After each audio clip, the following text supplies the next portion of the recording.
Chapter 41.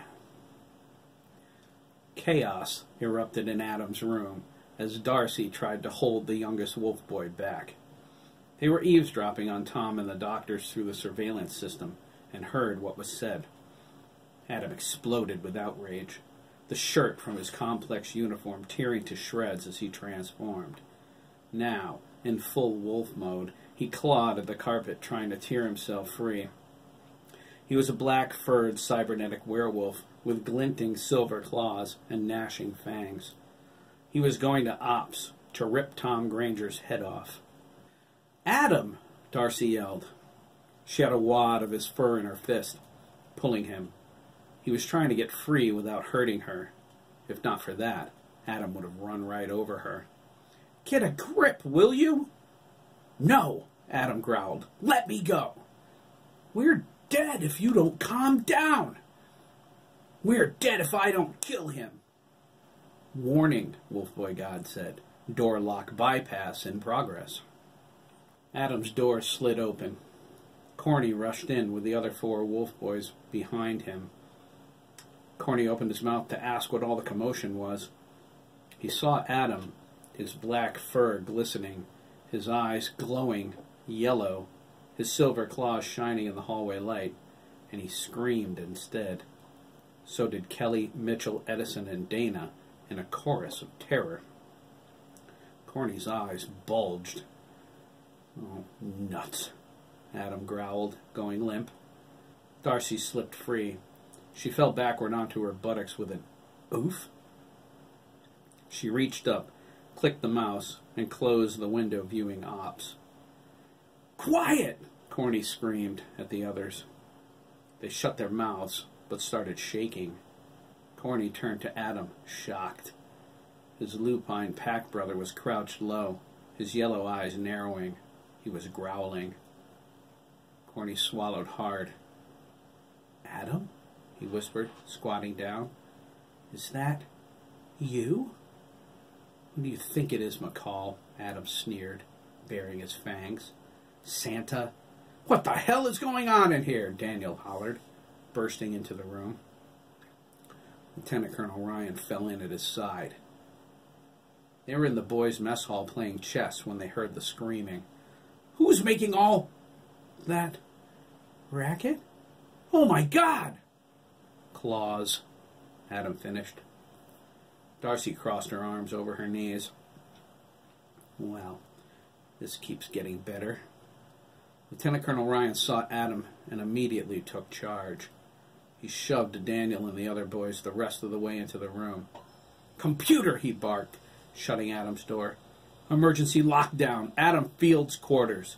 Disable surveillance. Access code Ryan, Beta 9 or 6. "Emergency lockdown initiated," TCOS replied. "Surveillance is already disabled, Colonel. Notification protocols overridden." "What are you?" Kelly asked, staring at Adam in total shock. "Same as you, Kelly," Adam growled, crouching lower to the floor. "Same as all of you." "At ease!" Lieutenant Colonel Ryan commanded. Daniel and the boys, including Adam, who transformed to semi-wolf mode to stand upright, came to attention. Darcy stood, brushing herself off. The colonel glared at her. "Explain this, Agent Dubois," he ordered, through gritted teeth.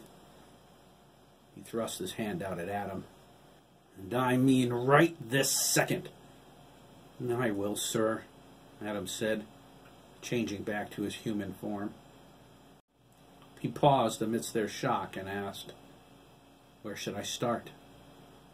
"Front and center, Fields," Lieutenant Colonel Ryan said. He wiped his forehead with a handkerchief from his pocket. It was the only sign he gave of being less than wholly composed. Adam marched over to post. Everyone looked him over. He was completely back to normal. Lieutenant Colonel Ryan bent down and looked Adam in the eye. "I want you to tell me everything, son," he said. "I want you to dot every I and cross every T. Do you understand?" "Sir. Yes, sir." Adam sadly replied. Very good, the colonel said. He turned to the others in the room. People, he ordered, take a seat. The first person other than Fields that utters a sound is going to get my boot in their behind. Darcy cleared her throat. Can it, Dubois, and plant it. Now. Yes, sir. Lieutenant Colonel Ryan turned back to Adam and placed a hand on his head. He squatted in front of him. Disease my foot, he said, shaking his head. I knew there was more going on here than just that. He took Adam's hand in his. He whispered, You tell me, son. You tell me what they've done to you. Adam opened his mouth to speak, but the only thing that came out was a broken sob. Emotions long suppressed, long ignored, overwhelmed him. They whisked him away with their tidal force. He fell forward into Lieutenant Colonel Ryan's arms and wept, sobbing heavily. The colonel held him, awkwardly patting his back. After a minute, Adam reined in his feelings as much as he could. He pushed away from Ryan, crossed the room to his computer terminal, and accessed Wolf Boy God. On the screen, the view was the same as it was in Ops. It was Oliver. He was riding down the Brooklyn-Queens Expressway toward Manhattan. Adam turned the monitor toward the others. Watch, he whispered, wiping his eyes with the backs of his hands. What is it? Corny asked, his voice quivering. He was scared to death, but trying to hold it in. That's Oliver, Adam whispered, his voice cracking. Oliver.